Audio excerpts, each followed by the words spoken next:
Hey everyone, welcome to PhoneArena's in-depth video review of the LG View Plus GR700. It's available right now through AT&T and has a contract price of $149.99.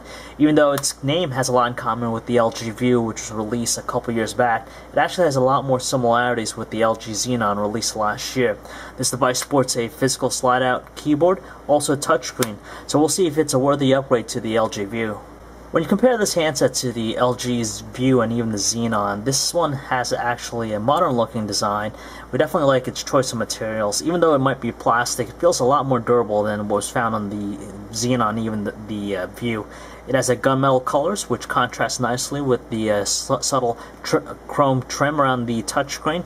It's normal size and not that heavy at all. Feels fairly good in the hand, and it's pretty well constructed overall. Unfortunately, we're presented with the same size screen at 3-inch. It has a resolution of 240 by 400 and support for 262,000 colors. However, though, it's worth noting that this is a capacitive touchscreen versus the resistive one found on the other two handsets, the Xenon and the View. So it definitely feels a lot more responsive. And when you sit outdoors, even though colors might look a little bit washed out, it's pretty usable. Right below it, you have your physical hardware buttons. You got your send and key, the back and clear, which is pretty good touch to them. On the left-hand side, you have your decently sized volume rocker, your task menu. On the right side, you have a shutter key, a lock-unlock, and your micro SD card slot, which is good. Just it gives you quick access to it. On top, you have just the micro USB port. Unfortunately, there's no 3.5mm headset jack, so you're going to have to do everything through there. And in the back, you have just the 3 megapixel autofocus camera with flash speakerphone. And when you remove the back cover, it just gives you access to the battery and also SIM card slot. We actually enjoy the landscape sliding QWERTY keyboard on the View Plus. It has a really nice sliding mechanism. It'll present you with a 4-row QWERTY keyboard. They're flush to the surface, no spacing in between, they're rectangular in shape, so people with larger fingers might have an issue with this, but we found it to be pretty good just because it had a really good tactile feel and response to them. On the left-hand side, we also like the fact it has some quick access functions and also the inclusion of the directional keys. Easily the biggest eyesore to the handset has to be its outdated interface, which is actually the same one used on the Xenon and has some elements found from the View. You're presented with 3 home screens. On the leftmost, you have ones for your contacts. On the middle, you have ones for your widgets, and as you can tell, it took a little bit of a long time for them to load up. Scrolling is also not the best, it's kind of slow. And on the right side, you have also ones for your shortcuts for some applications.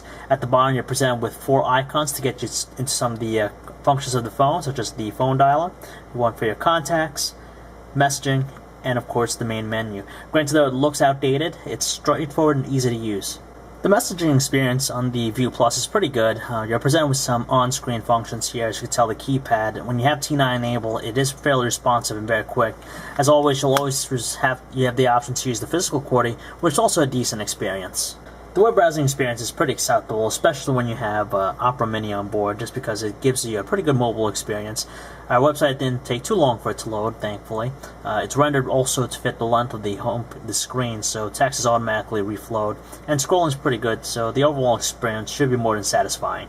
The music player on the LG View Plus is a typical looking one, as they'll present you the album cover, track information, even on-screen functions. But you can change it up a little bit by choosing your visualization. There's 3 options, and it just gives it slightly better appeal. When it came down to the volume from the speaker, it managed to produce some good tones, but had a tendency to slightly crackle at the highest volume. There wasn't too much of an issue playing videos on the LG View Plus. The one we have loaded here is an MPEG-4 320 by 240 resolution. Although it's kind of low quality, it still manages to play fairly well, especially in portrait. When I switch it over to landscape, it's pretty quick, and as you can tell, it's still not having any lagginess or any stutter issues. The camera on the LG View Plus is an upgrade versus the one found in the View and even Xenon. It boasts a 3 megapixel autofocus camera versus a 2 megapixel one. So taking photos, you just press down the shutter key slightly to focus and then press it all the way to take the shot. Outdoor quality, though, it had pretty good detail, but colors were a little bit soft. They didn't have that saturated look. Indoors, so with the flash, it didn't do that great of a job as it was still kind of fuzzy. So if you like your videos pixelated and kind of choppy, then probably this might be a perfect fit for you, but to tell you the truth, it's not a satisfying experience.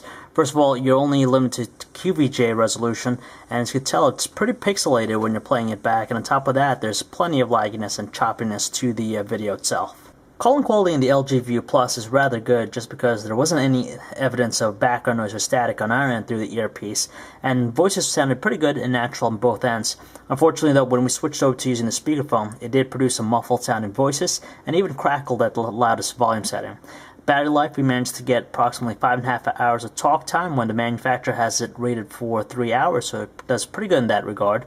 And overall, the connection to the network was pretty solid, no issues whatsoever. The biggest Achilles heel to the LG View Plus is its overbloated price of $149.99 on contract. When you think about it, you might even jump up to a smartphone to get a little bit better services and even offerings out of it. But we do like the fact that it sports a pretty good design versus the View and also the Xenon, a little bit more modern looking. But when you look deeper down into its software and platform, it is very outdated and shows its age versus some of the competition. But if you're able to swallow some of those shortcomings, even the price tag, which is the hardest thing to overcome, you might be satisfied with this handset. So if you'd like to learn more about the LG View Plus, or for all the latest cell phone reviews, news, specs, and information, you can check us out at PhoneArena.com.